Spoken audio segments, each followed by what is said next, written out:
दोस्तों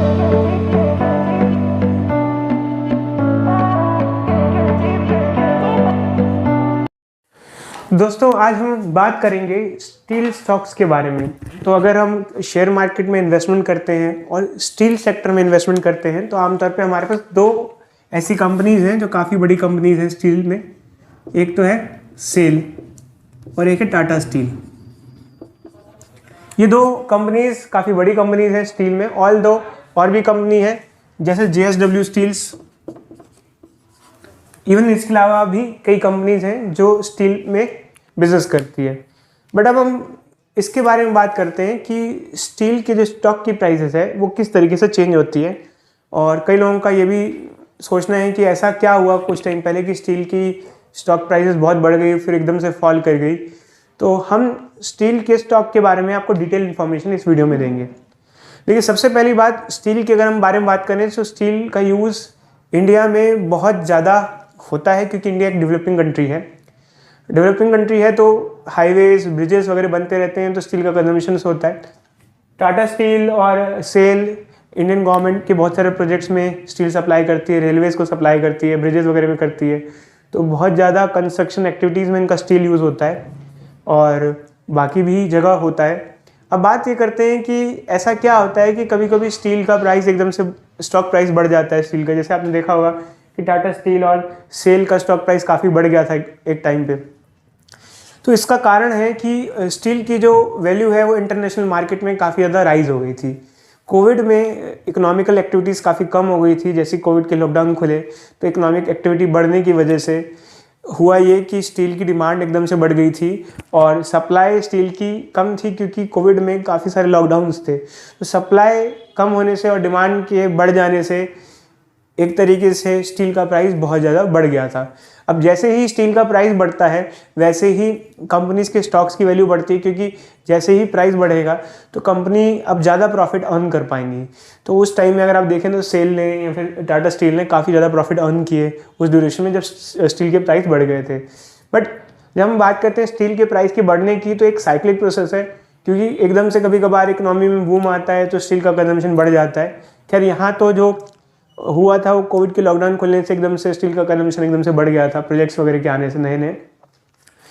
तो हुआ ये कि फिर एकदम से स्टील का प्राइस घट क्यों गया और फिर आगे क्या फ्यूचर हो सकता है इन कंपनीज़ का। तो सबसे पहली बात यह है कि स्टॉक प्राइस बढ़ने का सीधे सीधा कारण ये था कि मार्केट प्राइस बढ़ गया था।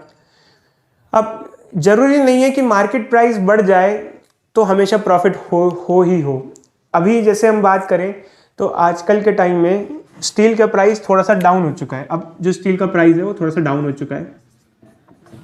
अब डाउन तो हुआ है बट उतना ज़्यादा डाउन नहीं हुआ है, मतलब काफ़ी वैल्यू है। जैसे मान लीजिए कि पहले 100 से अगर 200 हो गया था तो अब 160 रुपये है मान लो, तो अभी भी पहले से तो ज़्यादा ही है। तो इसका मतलब आप लोगों को लगेगा कि अब सकता है कि मतलब स्टील कंपनी ज़्यादा प्रॉफिट बनाएंगी। एक्चुअली ऐसा नहीं है क्योंकि स्टील का जो बनने का प्रोसेस है उसमें भी काफ़ी फॉसिल फ्यूल खर्च होता है, कोल वगैरह यूज़ होता है।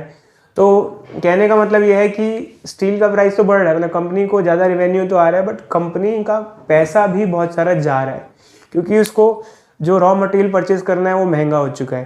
तो इसका मतलब ये नहीं कि स्टील का प्राइस अगर ज़्यादा है तो इसका मतलब ये नहीं कि स्टॉक बढ़ेगा ही बढ़ेगा, क्योंकि प्रॉफिट बढ़ने का ज़रूरी नहीं है कि ऐसा हो। अगर फॉसिल फ्यूल का प्राइस बढ़ रहा है साथ साथ में स्टील के प्राइस के साथ साथ तो उसमें ये रहेगा कि प्रॉफिट नहीं मिलेगा कंपनीज़ को। दूसरा ये कि मान लेते हैं कंपनी को प्रॉफिट मिल भी रहा है, जैसे अभी बीच में ऐसा हुआ था कि कुछ कंपनीज इंडिया की प्रॉफिट बना रही थी, एक्सपोर्ट कर रही थी, तो गवर्नमेंट स्टील को कंट्रोल करती है। गवर्नमेंट क्या करती है, गवर्नमेंट स्टील का एक्सपोर्ट बैन कर देती है। अभी हाल फिलहाल जब आप देखो तो इनके प्राइस गिर गए, उसका कारण यही था कि स्टील का प्राइस बढ़ गया था, ये सारी कंपनी एक्सपोर्ट करने में लग गई थी। तो गवर्नमेंट ने क्या किया, सीधा सीधा एक्सपोर्ट बैन कर दिया और एक्सपोर्ट बैन करने से स्टील का प्राइस एकदम से कम हो गया। इससे इंडिया के लोगों को तो फ़ायदा हुआ बट शेयर मार्केट में जो स्टॉक वैल्यूज़ है वो घट गई क्योंकि अब कंपनीज फॉसिल फ्यूल के लिए ज़्यादा पैसा दे रही थी, रॉ मटेरियल का ज़्यादा कॉस्टिंग पड़ रही थी और स्टील का प्राइस गिरने से उनको वो कम पे बेच पा रही थी तो उनके प्रॉफिट काफ़ी ज़्यादा श्रिंक हो गए। तो इसका मतलब ये है कि अगर हम स्टील का स्टॉक परचेस करते हैं तो ये काफ़ी सेंसिटिव स्टॉक है। मतलब अगर आपको लगे कि स्टील प्राइस बढ़ रहा है तो मुझे फ़ायदा होगा, ऐसा नहीं है।